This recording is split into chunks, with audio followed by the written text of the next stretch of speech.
And then leading off the main card was Song Yadong versus Julio. So I heard them say Arce. Is it Arce or Arce? I'll alternate, I guess, against Julio Arce.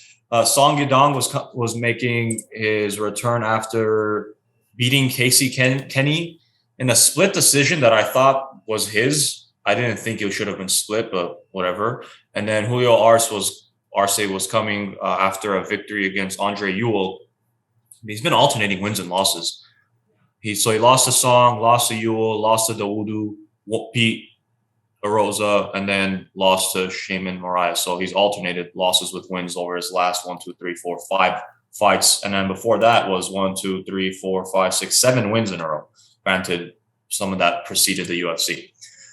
So I thought the line, I was kind of surprised, was as close as it was, to be honest. I think it was like minus 130 or something like that for Song, minus 135. Yeah, there you go. Minus 130 for Song and plus 110 for Julio, which I thought was kind of a gift. Not that I'm saying I thought Song was like a 5-1 favorite, but I thought especially how he performed against Kenny, which again I thought pretty highly of that performance. I think that was earlier in March on the Jan's pay-per-view. And he showed it again, man. This guy, he's for another bantamweight, which we talk every time a bantamweight fighter says it. He has such insane power, man. Oh yeah, absolutely. Put the lights out of Julio. Well, and he had output too. So I mean, I don't know if that's on Song or more on Julio. The fact that the numbers are the way they are, but it's something that I always find fascinating where some of these fighters, even without having to throw, they still end up being. It looks like they're throwing. Like I remember that fight as if it was a war, but looking at these numbers, that doesn't seem to have been the case. So it's interesting. Maybe his performance is such that it makes me think that. I don't know. I think with Song, he does a good job of putting combinations together. He's not generally with him. You don't, from what I'm remembering, you don't really see just like the one. Like he does a good job of putting things in succession, and that's why I might feel like holy crap, he's throwing a bunch because he puts them together. Because I forgot who else. It was someone from this fight, this card, I should say. Can't remember who it was. Where I'm watching it, I'm like, dude, I'm like, put some stuff together, man. You're doing one here, one here, one here. Like, there's no flow. The guy doesn't have to do anything. He doesn't have to anticipate anything. You're not putting anything together. Oh, I'm sorry. I think it was Jojua. I think it was Liana against Courtney. I'm looking at Jojo. I'm like, dude, do something else. You're doing one piece. Put a couple things together. This is so easy as an opponent. If for 3 rounds, 2 rounds, all you've done is one piece. So cool. I know once she throws it, I got plenty of time. I just got to move around now. I can put 3 on my own. With Song, it's not like that. And he actually finished it how I was visualizing with like a right hook because his right, man, is strong. And what was he, 5'6", 5'7"? Man, this guy's, for that size, the power he has is nuts. What do you mean how you visualize it? Is that part of your new betting strategy now? Yeah. I was telling Pasta, I'm like, dude, I think he's going to win with the right. I thought he was going to clip him, like hit him right on the button, and then Arce was going to stumble down, but he had him against the fence, but he's still brutal. So you're manifesting these knockouts, man. I'm trying. Well, the hooker one didn't work out, but this one kind of did. But then what I was thinking after, I was like, okay, so Song won.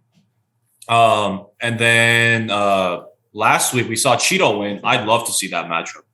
Song versus Cheeto Vera? Yeah, I would love to see that. Because Cheeto is, as of now, and this already updated after his win. So Cheeto is 11 and Song was 15 entering this. Now, the thing is, I don't know if Cheeto would be willing to fight someone lower ranked, but I was also thinking to myself, well, he just fought someone higher ranked. Maybe you throw a bone, but I don't know if he would.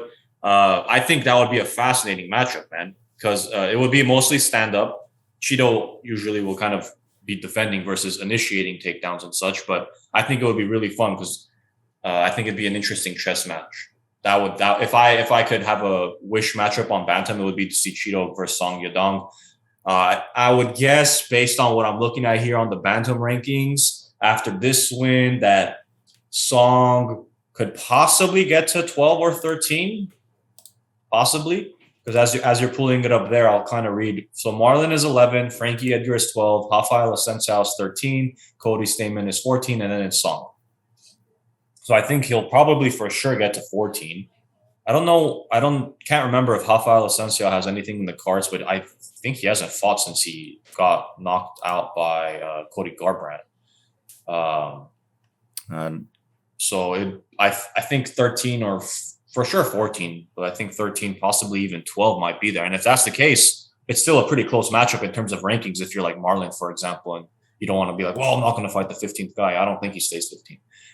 And then conversely for Arce, I don't know. I mean, let's see if he even sticks around in if they keep him. I don't know what his contract status is, but you've been alternating wins and losses the last 5-6 fights. Not the best look, and you didn't look that great here.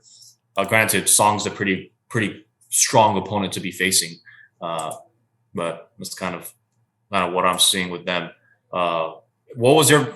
I mean, I don't know where I've been pretty big on Song. I think he's super talented. I think he could legitimately be a champion in this division, granted against Super Stack, and he's what 23, I think, which is nuts. I think 23 years old. Yeah, that's crazy. He another might be the next Chinese champion. You know, Weili was the most recent one. I don't know. So I mean, I just want to see him fighting. No, I think he's got a lot of potential. When he kind of came on my radar recently, rather, because he lost against Kyler Phillips, aka Street Jesus. So I'm kind of like, you know, I took Phillips, but then when he came out against Casey Kenny, it kind of, you know, put him on my radar, and I took him in that bout anyways. So I haven't had much experience with him. You had taken him against Kenny? Yeah, I picked Song against Kenny. Yeah. Oh, that's right. I mixed up so he did fight. Song did fight on that March card with the Yawns, but that wasn't against Kenny. That was against Kyler Phillips. That's right. Did Phillips knock him out, or was that a decision? It went to decision. Oh, okay. Yeah, I remember you took Phillips, and I think I had actually taken Song because entering that fight, close. If you open up the see all, I think entering that fight, Song was on like a 7-fight unbeaten streak. 1, 2, 3, 4, 5, 6, 7, 8, 9-fight unbeaten streak. Oh, I'm sorry. He already fought Marlon. Whoops. Actually, if I do this, can we? My inner casual came up. Let me see. Oh, nice. Thanks, ESPN. So we can actually pull it up. Yeah, so this was his fight against Kyler. More output. I mean, a little bit equal control time. Kyler had more takedowns. So I'm guessing it was 28, 29, 28, 29, 20, 20. Yeah, okay. That's fair. I have to rescind what I said. I didn't know Marlon and Song Yadong had already fought, so never mind. Scrap that. Well, why? I mean, it could still be a good rematch. When was this? It was only a year and a half ago. If it was like maybe 2018, you could be like, all right, they haven't fought in a few years, but a year and a half later, probably not warranted. Dang, why not? How quickly have they turned? I don't know where you put them. How quickly do they turn around some of these championship fights? Why wouldn't you? Different championship versus just random. You don't see the only sequels you'll see more. Not I should say only, but more times than not will be for like titles or like bigger name fights. If you click on Marlon Vera's name and then go to his see all, because his fight against Davey Grant was actually the second time they fought. But if you look at it, it was 2016, February 27, 2016, when they last fought. And that wasn't the UFC. It's not like it was like a non-UFC fight. So it's usually like that because there have been like rematches before where it's like on the prelim, main card, whatever, nothing like a highlight of the thing. But there's usually time in between because my thinking is the logic being, oh, it's been 2 years, 3 years. They're both different fighters. So let's see what they do now. Fair enough. Yeah. Regardless, great showing by Song. Super high on his stock. Granted, you have a pretty tough champion right now, the actual champion, not the paper champion. So what his pathway is, how quickly he can get there, I don't know. I also don't see him beating Yon at this current juncture. So he's got ways to go, but super high on him. That's it. We're going to have Song fight Sterling. And I'm not joking. I think that would be pretty competitive. Maybe.